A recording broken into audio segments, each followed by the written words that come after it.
Okay, we've been working most of the day here. We got, I think, everything undone.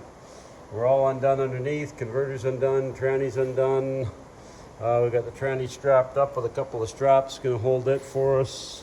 We push the converter back towards the tranny to leave it in there. And I think we got everything undone, and we're gonna try and see if we can pull this out now.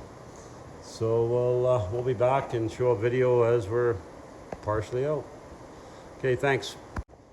Anyway, just show you our picker. It's right at the nose, and we modified this at one time to extend it so we could do Corvettes, because we Corvette fanatic and have had a few. So anyway, that's the deal there. So it gets a little bit motor heavy, and we got to watch it on the back. It wants to turtle on a guy.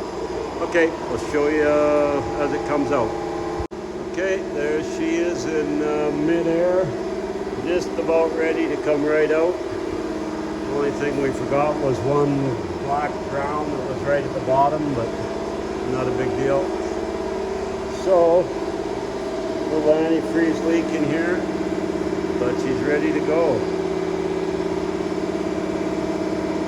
Okay, we'll be back. And it's out.